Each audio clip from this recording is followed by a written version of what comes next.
Ué, mas eu vou ter que concordar com o Carlos Bolsonaro agora, que era só o que me faltava. Sai o vazamento do Flávio, ele nem esperou o cadáver se esfriar. Renan Santos, claro. Renan Santos, por quê? Discurso coerente desde sempre, ele sempre teve esse discurso. Maravilha. Que Ana Hering, você sabia que Carlos Bolsonaro sugeriu que Zema está surfando em crise de Flávio? Ué, mas eu vou ter que concordar com o Carlos Bolsonaro agora, que era só o que me faltava. Vamos ver.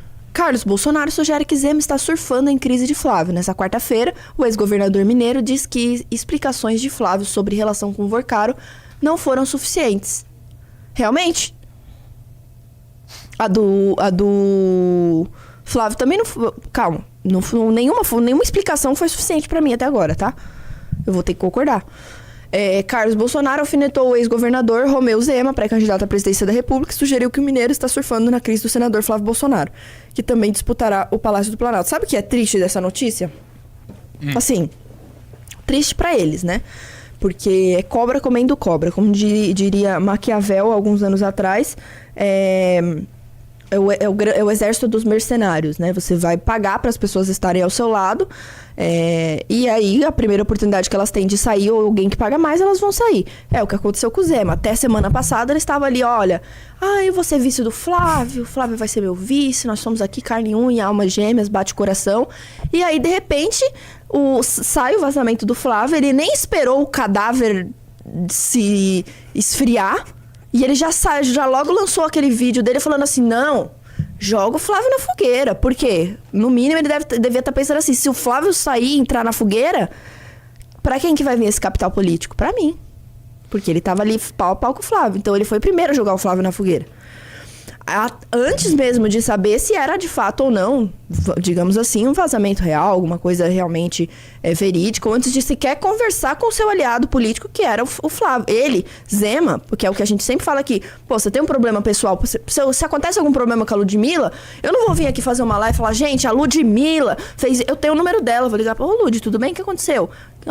Eu vi tal coisa, ela vai me explicar, eu vou ver se a versão dela bate ou não, pra depois eu tomar a minha atitude. E não foi isso que o Zema fez, aparentemente saiu a notícia, ele nem leu até o final, já chegou e falou, gente, o Flávio, esquece. Flávio, nossa, que coisa horrível, meu Deus, que monstro. Entendeu? Então ele fez isso daí, porque ele imaginou no mínimo que o capital político ia vir pra ele. E pior que nas pesquisas ele nem subiu tanto. Lógico que não, porque aí o que aconteceu? Como ele... Porque, vamos lá, o que a gente tem de candidaturas significativas hoje? À esquerda, o Lula, só. À direita, nós temos Flávio Bolsonaro, Renan Santos, Zema e Caiado.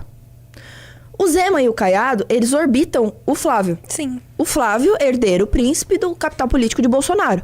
Caiado e Zema estão ali como urubus sobrevoando o corpo, esperando o corpo virar carniça para que eles irem ali e pegarem.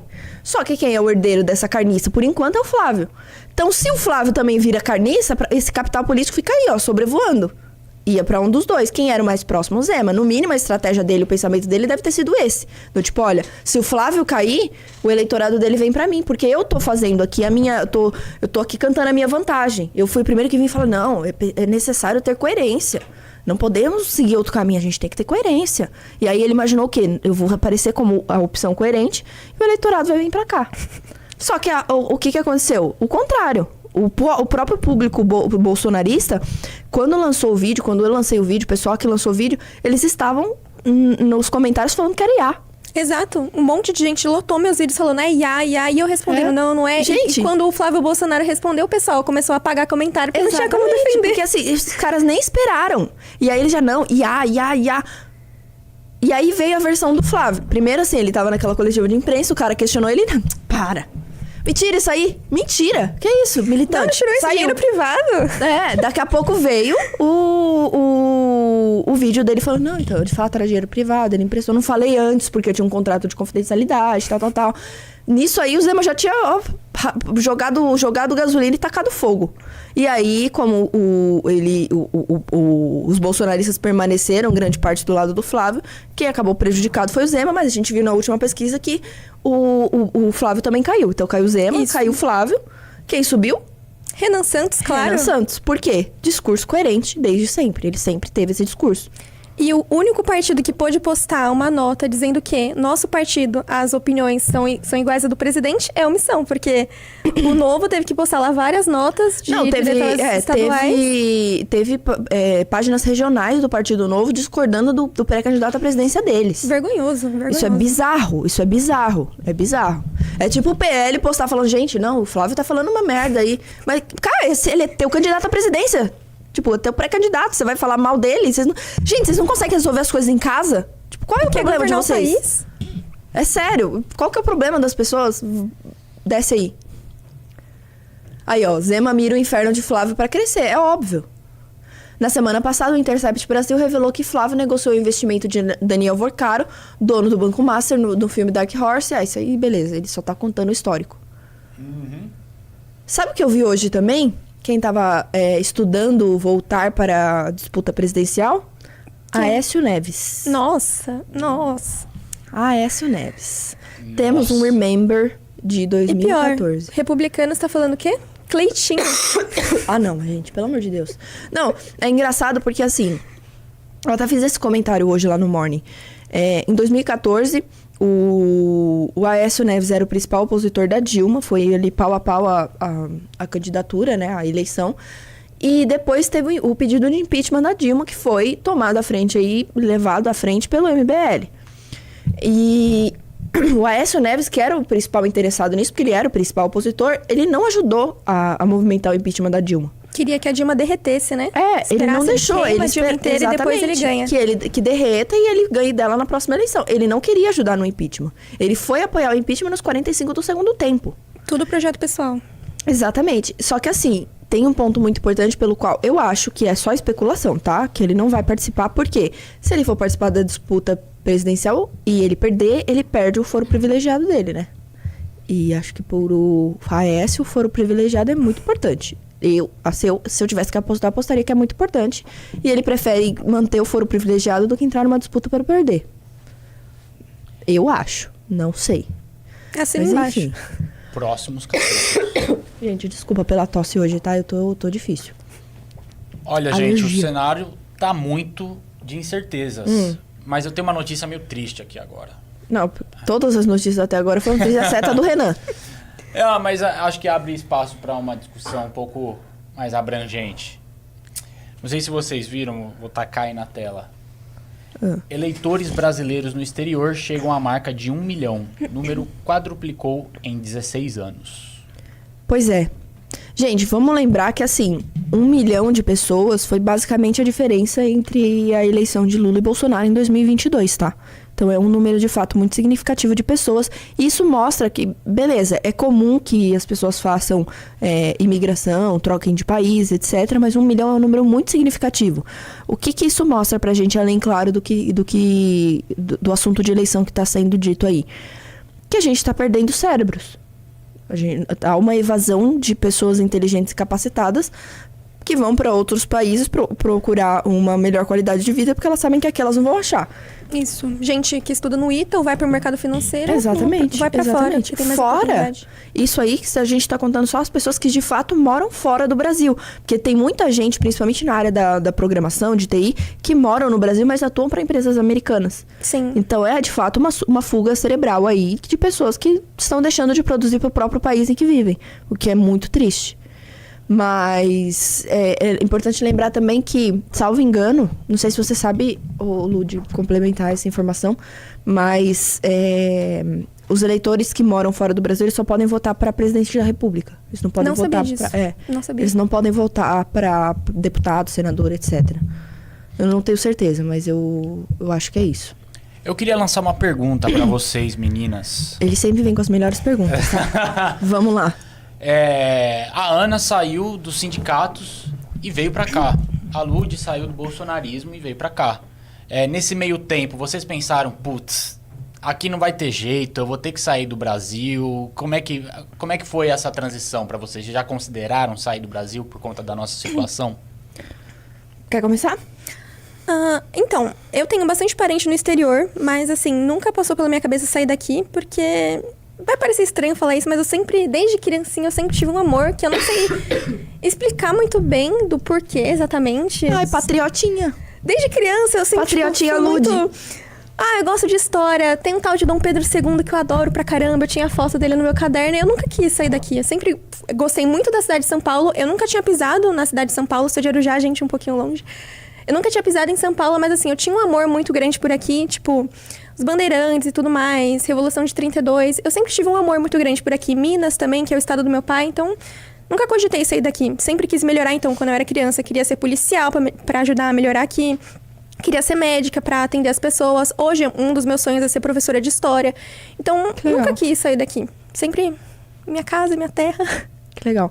Bom, eu, antes de entrar no MBL, eu cogitei. Já cogitei ir pro exterior. Já cogitei fazer faculdade nos Estados Unidos, porque eu tinha...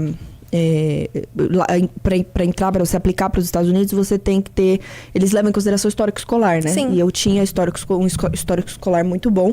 Tinha... as atividades extracurriculares, fiz curso técnico e tal, pensei em aplicar para os Estados Unidos, desisti, porque eu falei assim, eu sou muito apegada à minha família, então para mim ia ser muito difícil ficar longe dos meus pais.